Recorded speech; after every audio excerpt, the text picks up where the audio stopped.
Magandang araw po sa ating lahat. Magandang araw po lalong-lalo sa ating Panginoon. Ako nga po pala si John Robin Medina at ngayong araw po, February 21, 2025, araw ng Biyernes, ay samahan po ninyo akong pag-aralan at unawain ang mga salita ng ating Panginoon. Ang pamagat po ng ating devotion ngayong araw ay sabay-sabay ba ang pagsubok sa buhay mo? Concurrence. At ang paksa po natin ay magmumula sa Genesis chapter 50 verse 20.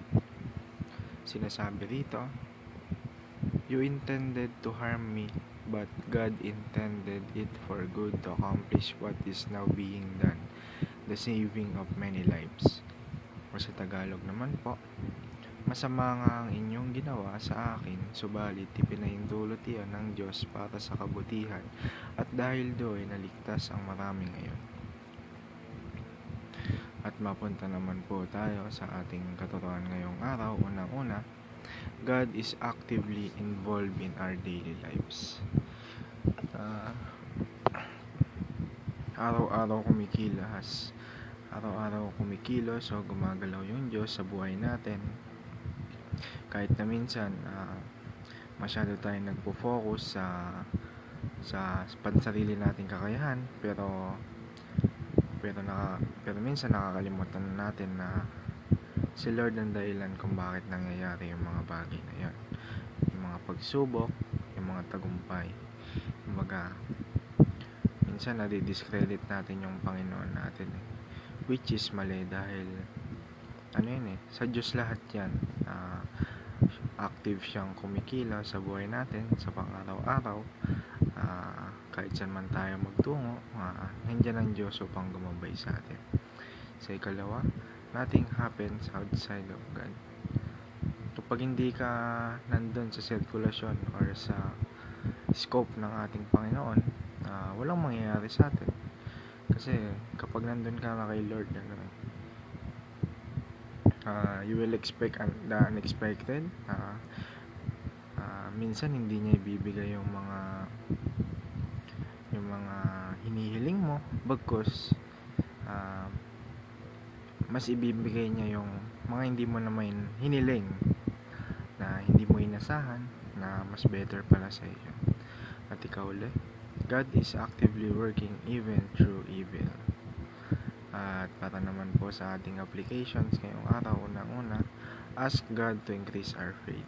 Manalangin tayo lagi. Itaas natin sa Panginoon yan. Kung nawawalan tayo kung minsan hopeless tayo, itaas natin sa Panginoon yan.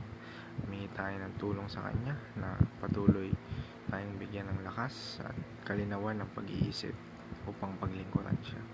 Sa ikalawa, accept God's sovereign decisions. Kaya nga nang sabi ko kanina, ipagpasa Diyos natin lahat, dahil kung sa sariling kamay lang natin tayo magtitiwala, ay mabibigo talaga tayo. Kung sa ibang tao natin ipagkakatiwala, mabibigo talaga tayo. Pero kung sa Diyos natin yung pagkakatiwala lahat, walang mawawala sa atin. Dahil iba ang Diyos kapag kumilos sa ating buhay.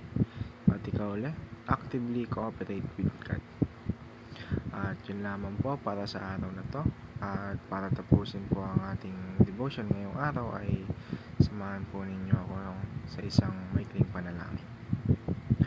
Heavenly Father, thank you for being active in my life every day. I trust that nothing happens outside of your plan, even when I don't understand it.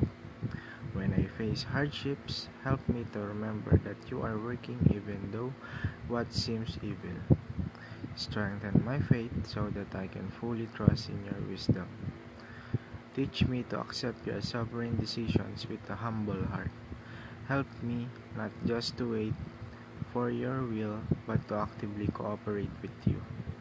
May my life reflect your glory as I walk in obedience. In Jesus' name I pray. Amen. Yun lamang po para sa araw na to. Maraming salamat po sa inyong pakikinig.